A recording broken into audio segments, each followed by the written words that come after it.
ನಮ್ಮ ರೈತರ ಜಾಗವನ್ನ ನಮಗೆ ಕೊಡಿ, ನಮ್ಮ ಧಾರ್ಮಿಕ ಸ್ಥಳದ ಜಾಗವನ್ನ ನಮಗೆ ಕೊಡಿ ಅಂತೇಳಿ ನಮ್ಮ ಒತ್ತಾಯ. ಬ್ಯಾಂಕಿನಲ್ಲಿ ಇಟ್ಟರೆ ಬಡ್ಡಿ ಸಿಗುವುದು ನಾನು ಕಂಡಿದ್ದೇನೆ. ಜಾಗ ಈ ರೀತಿ ಬಡ್ಡಿ ಹಾಕಿ ಜಾಸ್ತಿ ಆಗುವುದನ್ನ ಎಲ್ಲಿ ಕಾಣಲಿಲ್ಲ. ವಕ್ಫಿನ ಬಗ್ಗೆ ಇಡೀ ಹಿಂದೂ ಸಮಾಜ ಮಾತ್ರ ಅಲ್ಲ, ಕ್ರೈಸ್ತ ಸಮಾಜ ಸಹ ಇದರಿಂದ ಎಚ್ಚೆತ್ತುಕೊಳ್ಬೇಕಾದಂತ ಅವಶ್ಯಕತೆ ಖಂಡಿತ ಇದೆ. ಇವತ್ತಿದು ಹಿಂದೂ ಸಮಾಜದ ಮೇಲೆ ಆಗಿರ್ತಕ್ಕಂಥ ಘೋರ ಅನ್ಯಾಯ ಇದು.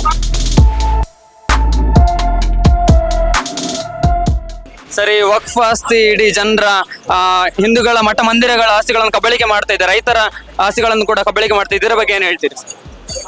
ಈ ವಕ್ಫ್ ಹೆಸರಲ್ಲಿ ಇವತ್ತು ಜಾಗಗಳ ಅತಿಕ್ರಮಣವನ್ನ ಈ ಹಿಂದೆ ಕೂಡ ಕಾಂಗ್ರೆಸ್ ಸರ್ಕಾರ ಏನು 75 ವರ್ಷದ ಆಡಳಿತ ಮಾಡಿತು, ಆ ಸಂದರ್ಭದಲ್ಲಿ ಕೂಡ ಈ ರೀತಿಯ ವ್ಯವಸ್ಥೆಗಳನ್ನ ಮಾಡಿದ್ದಾರೆ. ಬಹುಶಃ ಈ ಸರ್ಕಾರ ಬಂದ ಮೇಲೆ 1.5 ವರ್ಷದಿಂದ ಇವತ್ತು ಬೇರೆ ಬೇರೆ ಹಗರಣಗಳನ್ನ ಮಾಡ್ತಾ ಇವತ್ತು ವಕ್ಫ್ ಬೋರ್ಡಿಗೆ ಸಂಬಂಧಪಟ್ಟ ಹಾಗೆ ಇವತ್ತು ಅನೇಕ ದೇವಸ್ಥಾನಗಳ ಕೃಷಿಕರ ಜಾಗವನ್ನ ಇವತ್ತು ವಕ್ಫ್ ಬೋರ್ಡಿಗೆ ರಿಸರ್ವ್ ಮಾಡುವಂಥದ್ದು.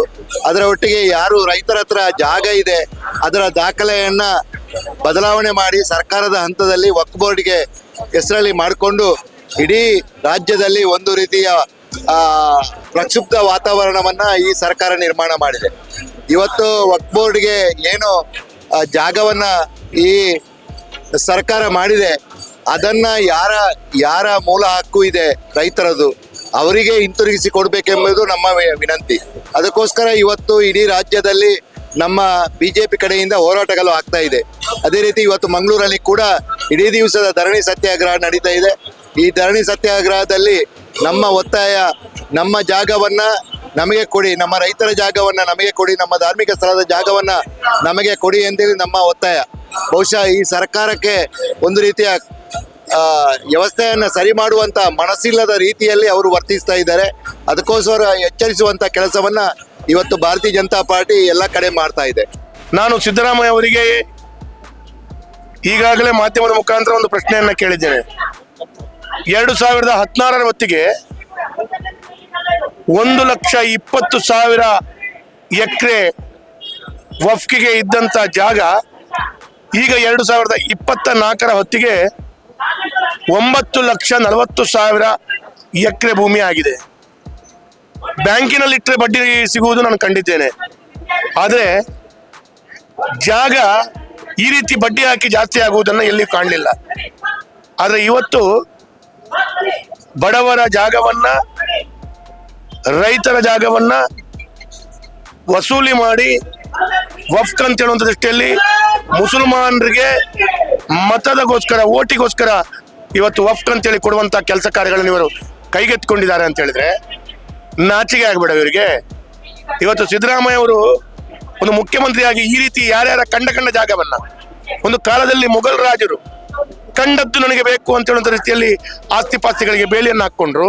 ಅದೇ ರೀತಿಯಲ್ಲಿ ರಾಜ್ಯದ ಸರ್ಕಾರ ವಫ್ಕಿನ ನಿಯಮ ಪ್ರಕಾರ ಯಾರ ಭೂಮಿಯನ್ನು ಕೂಡ ತನಗೆ ಬೇಕು ಅಂತೇಳಿ ಕಣ್ಣಿಗೆ ಕಂಡ್ರೆ, ಈ ಹಿಂದೆ ಮುಸಲ್ಮಾನರಲ್ಲಿ ಓಡಾಡಿದ್ದಾರೆ, ಅದು ಮುಸಲ್ಮಾನರ ಭೂಮಿ ಅಂತೇಳಿ ವಫ್ಕಿನ ದಾಖಲಾತಿಗಳನ್ನು ಮಾಡಿಸ್ಕೊಂಡು ಆ ಭೂಮಿಯನ್ನ ಲಪ್ಟಾಯಿಸುವಂತ ಕೆಲಸ ಕಾರ್ಯಗಳು ಮಾಡಬಹುದು. ನೋಡಿ, ವಕ್ಫಿನ ಬಗ್ಗೆ ಇಡೀ ಹಿಂದೂ ಸಮಾಜ ಮಾತ್ರ ಅಲ್ಲ, ಕ್ರೈಸ್ತ ಸಮಾಜ ಸಹ ಇದರಿಂದ ಎಚ್ಚೆತ್ತುಕೊಳ್ಬೇಕಾದಂತ ಅವಶ್ಯಕತೆ ಖಂಡಿತ ಇದೆ.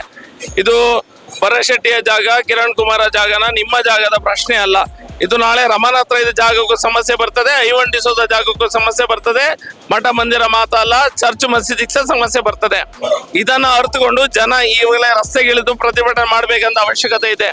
ನಮ್ಮ ಮೂಲ ಹಕ್ಕಾದಂತ ನಮ್ಮ ಜಾಗ ಏನಿದೆ, ನಾವು ಉಳುವಂತ ಭೂಮಿ ಏನಿದೆ, ರೈತ ಉಳುವಂತ ಭೂಮಿ ಏನಿದೆ, ಮಠ ಮಂದಿರಗಳೇನಿದೆ, ಶ್ರದ್ಧಾ ಕೇಂದ್ರಗಳೇನಿದೆ, ಇಸ್ಲಾಂ ಹುಟ್ಲಿಕ್ಕಿಂತ ಮುಂಚೆನೆ ಸಾವಿರಾರು ವರ್ಷಗಳ ಹಿಂದೆ ಇರುವಂತಹ ದೇವಸ್ಥಾನಗಳನ್ನ ಈಗ ಇವರು ಬಂದು ಕ್ಲೇಮ್ ಮಾಡ್ತಾ ಇದ್ರಿಂದ ಅದಕ್ಕೆ ತಲೆ ಬುಡ ಇಲ್ಲ, ಅರ್ಥ ಇಲ್ಲ. ಸಿದ್ದರಾಮಯ್ಯನ ಸರ್ಕಾರ, ಸಿದ್ದರಾಮಯ್ಯರು ಮೊದಲನೇ ಬಾರಿ ಅಧಿಕಾರಕ್ಕೆ ಬಂದದ್ದು ಅಹಿಂದ ಅಂತ ಹೇಳ್ಕೊಂಡು ಬಂದದ್ದು. ಮೊದಲನೇ ಅವಧಿಯಲ್ಲೇ ಗೊತ್ತಾಗಿತ್ತು ಅವರು ಅಹಿಂದ ಅಂತ ಹೇಳ್ತಾರೆ, ಆದ್ರೆ ಹಿಂದುಳಿದವರು ಮತ್ತೆ ದಲಿತರ ಜೊತೆಗೆ ಇಲ್ಲ ಅಂತ ಅನ್ನೋದನ್ನ ಅವರು ತೋರ್ಪಡಿಕೆ ಮಾಡಿದ್ರು. ಎರಡನೇ ಸರ್ಕಾರ ಬಂದಾಗ ಅವರು ಹಿಂದುಳಿದವರು ಮತ್ತೆ ದಲಿತರ ಜೊತೆ ಮಾತ್ರ ಇಲ್ಲ, ಇವಾಗ ಅಹಿಂದದಲ್ಲಿ ಹಿಂದ ಅನ್ನೋ ಏನಿದೆ ಅದನ್ನ ಹಿಂದೂ ಮಾಡಿ ಇವತ್ತು ಅಲ್ಪಸಂಖ್ಯಾತರಿಗೆ ಮಾತ್ರ ಅವರು ಅವರ ಇಡೀ ಸರ್ಕಾರ ನಡೀತಿದೆ ಅಂತ ಅನಿಸ್ತಾ ಇದೆ. ಇವತ್ತಿದು ಹಿಂದೂ ಸಮಾಜದ ಮೇಲೆ ಆಗಿರ್ತಕ್ಕಂಥ ಘೋರ ಅನ್ಯಾಯ ಇದು. ಇದನ್ನ 70 ವರ್ಷಗಳ ಹಿಂದೆನೆ ಕಾಂಗ್ರೆಸ್ ಸರ್ಕಾರ ಇದನ್ನ ಹಿಂದೂಗಳ ವಿರುದ್ಧ ಷಡ್ಯಂತ್ರ ಮಾಡಿ ರಚನೆ ಮಾಡಿತ್ತು. ಇದರ ಬಗ್ಗೆ ಯಾರಿಗೂ ಅರಿವು ಇರಲಿಲ್ಲ. ಇತ್ತೀಚೆಗೆ ಕರ್ನಾಟಕ ಸರ್ಕಾರ ತಗೊಂಡಿರ್ತಕ್ಕಂಥ ವೇಗದ ನಡೆಯ ಕಾರಣಕ್ಕೆ ಇದು ಎಲ್ರಿಗೂ ಗೊತ್ತಾಗಿದೆ. ಇದನ್ನ ಮೋದಿಯವರು ತಿದ್ದುಪಡಿ ಮಾಡೋದ್ರ ಮೂಲಕ ಸರಿ ಮಾಡ್ಲಿಕ್ಕೆ ಪ್ರಯತ್ನ ಮಾಡ್ತಾ ಇದ್ದಾರೆ. ಅದನ್ನ ಹಾಳು ಮಾಡಬೇಕು ಅಂತೇಳಿ ಕರ್ನಾಟಕದ ಸರ್ಕಾರ ಮಾಡ್ತಾ ಇದೆ. ಇದನ್ನ ಬಿಜೆಪಿ ತುಂಬಾ ಉಗ್ರವಾಗಿ ಖಂಡನೆಯನ್ನ ಮಾಡುತ್ತೆ.